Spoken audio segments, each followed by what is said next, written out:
नमस्कार दोस्तों, हमारे इस मंच पे आप सभी का स्वागत है। दोस्तों, आपका आभार, आप हमें इतना प्यार दे रहे हैं। जैसा कि आप जानते हैं कि हरियाणा के अंदर 10 सीटों पर लोकसभा चुनाव हो रहे हैं और हम एक एक सीट पर विश्लेषण कर रहे हैं।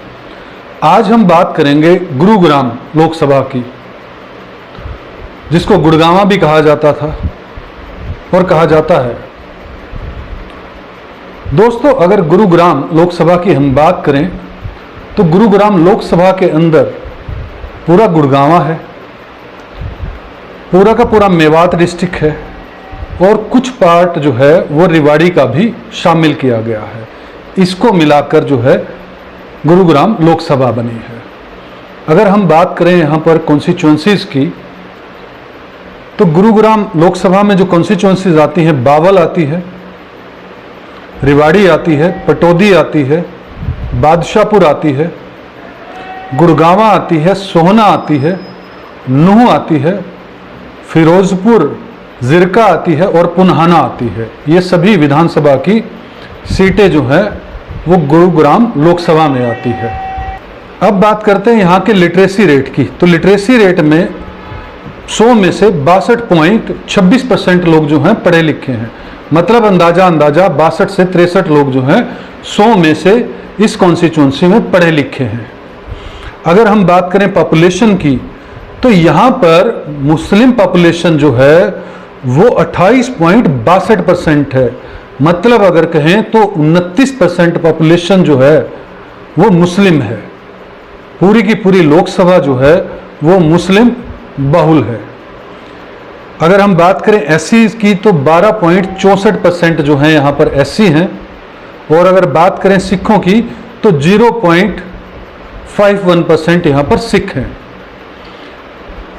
अगर हम बात करते हैं यहाँ पर मुस्लिमों की, तो मुस्लिमों की बहुत बड़ी तादाद जो है वो पूरे इलेक्शन को अफेक्ट करती है। अब हम बात करते हैं कि एमपी जो है कौन कौन बने 2019 के अंदर और 2014 के अंदर। यहाँ से जो एमपी बने वो बीजेपी के एमपी बने, राव इंद्रजीत सिंह। और अगर 2009 की भी बात करें तो यहाँ से राव इंद्रजीत ही एमपी बने, लेकिन पार्टी थी कांग्रेस पार्टी बाद में छोड़कर वो बीजेपी में चले गए थे। अगर हम 2019 में एमएलएज की बात करें तो बीजेपी के इस लोकसभा से 4 एमएलए बने और कांग्रेस के 4 एमएलए बने और इंडिपेंडेंट जो है वो 1 एमएलए बना। अब हम बात करते हैं 2014 के लोकसभा चुनाव की। देखिए दोस्तों, 2014 के अंदर कांग्रेस के ऊपर इतने आरोप लगे थे, यूपीए की गवर्नमेंट के अंदर इतने घोटालों के आरोप लगे थे और एक मुहिम छेड़ दी थी अन्ना हजारे वाली। वहां से अरविंद केजरीवाल जो है वो आम आदमी पार्टी बना लेते हैं और एक नैरेटिव सेट कर दिया गया था कांग्रेस के विपक्ष में कि कांग्रेस जो है वो पूरी की पूरी भ्रष्ट पार्टी है और कहीं ना कहीं भारतीय जनता पार्टी का उदय हो गया था। तो 2014 के अंदर हम गुरुग्राम लोकसभा से जानते हैं क्या स्थिति थी 2014 में। 2014 के लोकसभा चुनाव में राव धर्मपाल को जो है वो कांग्रेस टिकट देती है और बीजेपी, जैसा कि इंद्रजीत सिंह को बीजेपी है वो राव इंद्रजीत सिंह को ही टिकट देती है। और आईएनएलडी है जो इनेलो है वो जाकिर हुसैन को टिकट देती है। बहुत पुराने कार्यकर्ता हैं और नेता हैं इनेलो के उस वक्त के। बीएसपी है धर्मपाल को टिकट देती है और आम आदमी पार्टी योगेंद्र यादव को टिकट देती है। योगेंद्र यादव जो अभी भी जो है राहुल गांधी के साथ जो है वो न्याय यात्रा के अंदर शामिल थे।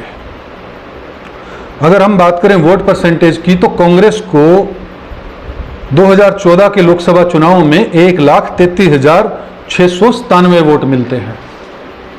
ठीक है दोस्तों, अगर परसेंटेज की बात करें तो 10.1% वोट जो है वो कांग्रेस को मिलता है। अगर बीजेपी की बात करें तो 6,44,486 वोट जो है वो बीजेपी को मिलते हैं और 48.9% वोट जो है वो बीजेपी के खाते में जाता है।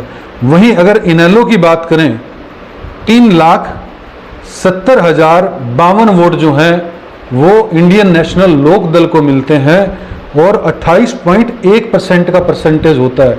मतलब अगर ऐसा देखें कि पूरा का पूरा जो मुस्लिम वोट है वो डाइवर्ट हो जाता है इनेलो की तरफ। और अगर बीएसपी की बात करें तो बीएसपी को यहाँ से 65,007 वोट मिलते हैं और 4.9% जो है परसेंट में वोट मिलते हैं।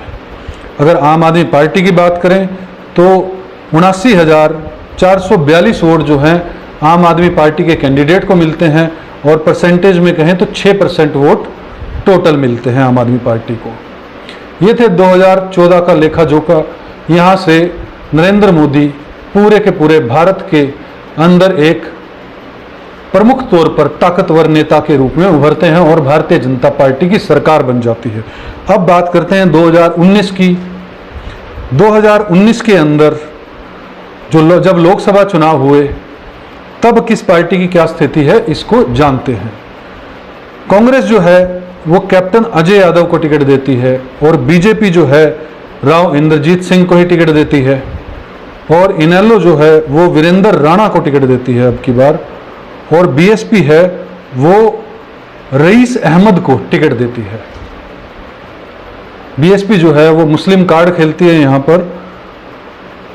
और देखते हैं कि कांग्रेस को जो है 2019 के अंदर कितने वोट मिलते हैं। कांग्रेस को मिलते हैं 4,94,733 वोट और अगर परसेंटेज की बात करें तो 35.5% वोट जो हैं वो कांग्रेस को मिलते हैं। 2014 के मुकाबले लगभग 25% वोट जो है कांग्रेस का बढ़ जाता है। वहीं अगर राव इंद्रजीत सिंह की बात करें तो उनको 8,77,241 वोट मिलते हैं और अगर परसेंटेज की बात करें तो 61.1% वोट जो है वो बीजेपी के खाते में जाते हैं। बीजेपी का वोट भी जो है ट्रेमेंडस ढंग से लगभग 14% जो है बढ़ जाता है। इनेलो की अगर बात करें तो इनेलो को कुल 9911 वोट मिलते हैं। कमाल की बात है, कहाँ 2014 में 28% और अब की बार 0.68% वोट बैंक ही इनेलो को मिलता है। वहीं अगर बीएसपी की बात करें तो बीएसपी को टोटल जो वोट मिलते हैं वो मिलते हैं 26,756 और परसेंटेज में बात करें तो 1.85% वोट जो हैं वो बीएसपी को यहाँ से मिलते हैं। दोस्तों लगभग सबका वोट बैंक घट जाता है लेकिन कांग्रेस का और बीजेपी का वोट बैंक बढ़ जाता है और बीजेपी का मार्जिन जो जीत का है वो बहुत जबरदस्त ढंग से बढ़ा हुआ आपको साफ तौर पर दिखेगा ही। अब बात करते हैं 2019 के विधानसभा चुनाव की। जानने का प्रयास करते हैं कि किस पार्टी को कितने जो हैं वोट मिलते हैं। कांग्रेस को 2019 विधानसभा में, जो कि 6 महीने लोकसभा चुनाव के बाद 2019 में होते हैं, उसके अंदर कांग्रेस को 3,16,088 वोट जो हैं टोटल कॉन्स्टिट्यूएंसीज में पड़ते हैं और अगर परसेंटेज की बात करें तो 22.4% वोट जो हैं वो कुल मिलाकर कांग्रेस के खाते में आते हैं। अगर लोकसभा से की भी बात करें तो बहुत घट जाता है कांग्रेस का वोट बैंक। अगर हम बीजेपी की बात करें तो बीजेपी को जो है वो 5,27,182 वोट मिलते हैं और वहीं परसेंटेज की बात करें तो 37.3% वोट जो है वो बीजेपी को विधानसभा में मिलता है। बीजेपी का वोट बैंक भी है वो लगभग 20% से ज़्यादा घट जाता है। अगर इनेलो की बात करें तो 17,981 वोट मिलते हैं और परसेंटेज की बात करें तो 1.3% वोट मिलते हैं और अगर बीएसपी की बात करें तो 39,868 वोट जो हैं वो बीएसपी को टोटल मिलते हैं विधानसभाओं में और 2.8% जो है वो टोटल वोट मिलते हैं। ये 2019 की विधानसभा चुनाव के अंदर गुरुग्राम लोकसभा का रिजल्ट रहता है सभी विधानसभाओं को मिलाकर। दोस्तों बाकी जो वोट है वो सब में बंट जाता है। अब अगर बात करें हम 2024 की, तो 2024 के अंदर फिर से जो बीजेपी है वो राव इंद्रजीत सिंह पर ही अपना दाव खेल रही है। सेंटर के अंदर मंत्री हैं, बड़े ताकतवर नेता वहां से माने जाते हैं। और वहीं कांग्रेस की बात करें तो बड़े जद्दोजहद के बाद जो है वो राज बब्बर जो कि अभिनेता हैं, उनको गुरुग्राम से कांग्रेस ने टिकट दिया है। अगर वहीं बात करें हम इनेलो की, आब खान को वहां से टिकट मिला है। मुस्लिम कार्ड फिर से खेला है इनेलो ने। अगर हम जेजेपी की बात करें तो राहुल यादव, फाजिलपुरिया को यहां से टिकट मिला है। और अगर हम बीएसपी की बात करें तो विजय यादव को यहां से टिकट दिया गया है। तो ये 2024 के अंदर जो है उभरते हुए सितारे हैं। अलग अलग पार्टियों ने जो है वो यहाँ से इन लोगों पर दाव खेला है।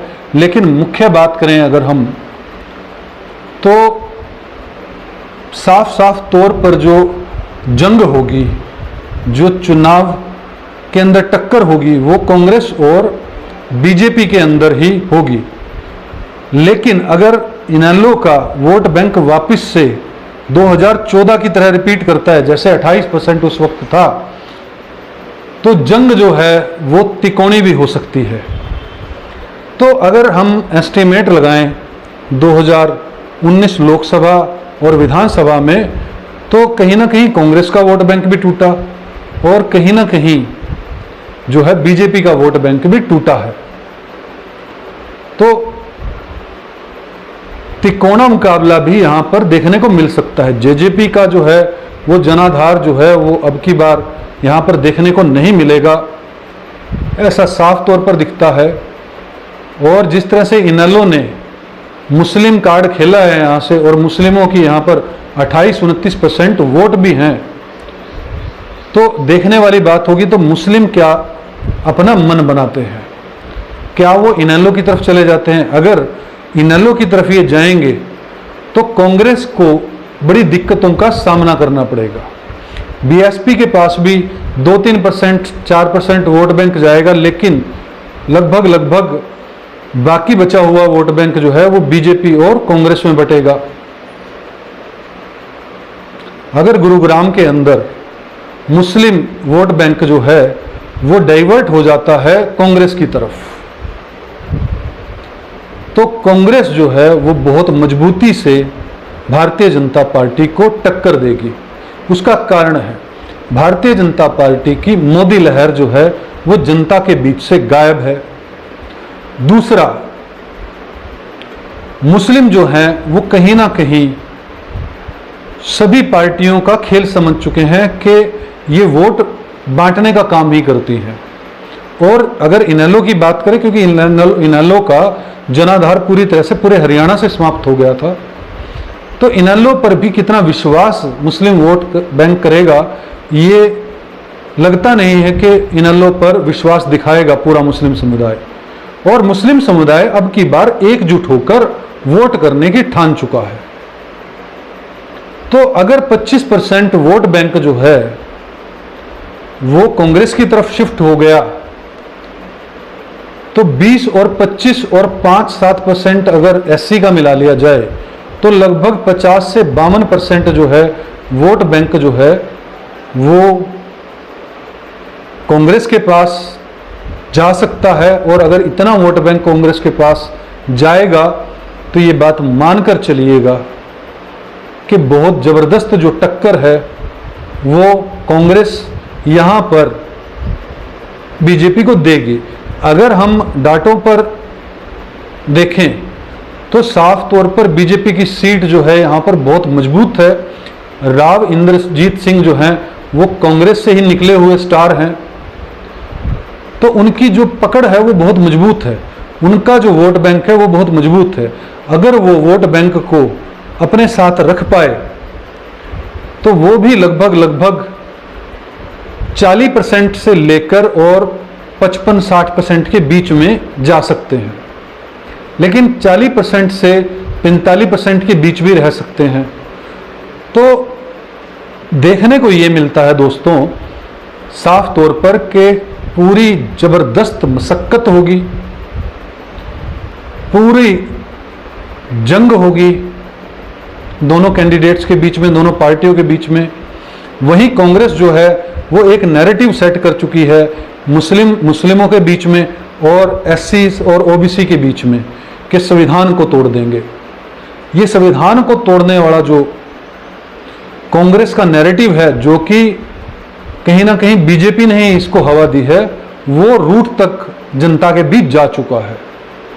और इस बार ऐसा चांसेस देखने को मिल रहा है कि भाजपा से जो है वो वोट टूटकर कांग्रेस की तरफ जाएगा।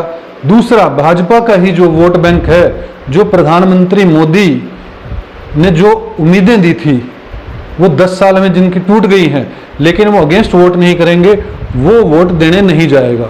लगभग 2 से 5-7% वोट जो है इस ढंग से भी बीजेपी का टूटेगा। तो ओवरऑल अगर हम देखेंगे तो बहुत कड़ी टक्कर यहाँ पर जो है बीजेपी और कांग्रेस के बीच में होगी। राज बब्बर का स्टारडम इतना बड़ा नहीं है कि वो स्टारडम के बेस पर ही जो है वो सीट निकाल लें। बहुत कमज़ोर कैंडिडेट ही नज़र आते हैं। लेकिन अगर मुद्दों की बात करें, जिस तरह से प्रधानमंत्री मोदी से जो देश की जनता का मोह भंग दिख रहा है, और मैं अक्सर कहता हूं कि ये चुनाव जो है वो सिर्फ और सिर्फ सरकार और जनता के बीच का चुनाव है, बीजेपी और जनता के बीच का चुनाव है। अंतिम फैसला जनता लेगी। जनता क्या महंगाई को देखेगी, जनता क्या बेरोजगारी को देखेगी, जनता क्या अग्निवीर जैसी योजनाओं को देखेगी, जनता क्या हिंदू मुसलमान को देखेगी, जनता क्या मंगलसूत्र को देखेगी, जनता क्या प्रधानमंत्री मोदी के इतने झूठ को देखेगी, जनता क्या कांग्रेस के क्लियर विजन को देखेगी, जनता क्या अलायंस को पसंद कर देगी या फिर अलायंस को बिल्कुल सिरे से नकार देगी, ये तो आने वाले 4 जून को हमें पता लगने वाला है। बहरहाल जनता को ये तय करना है कि उन्हें कौन व्यक्ति चाहिए, इस देश के अंदर शासक व्यवस्था चाहिए या इस देश के अंदर मिडल और जो गरीब लोग हैं उनको पहले जैसी व्यवस्था चाहिए कि जहां पर मिडल मैन और गरीब आदमी को छेड़ा नहीं गया, तंग नहीं किया गया कभी। तो ये सोचना जनता को तय करना है। लेकिन टक्कर तो जबरदस्त होगी। दोस्तों, यह विश्लेषण आपको कैसा लगा, यह डाटा एनालिसिस आपको कैसा लगा, हमें कमेंट के माध्यम से जरूर बताइएगा और हमारी इस वीडियो को लाइक और शेयर जरूर कीजिएगा और हमारे मंच को सब्सक्राइब कीजिएगा। इस वीडियो में इतना ही।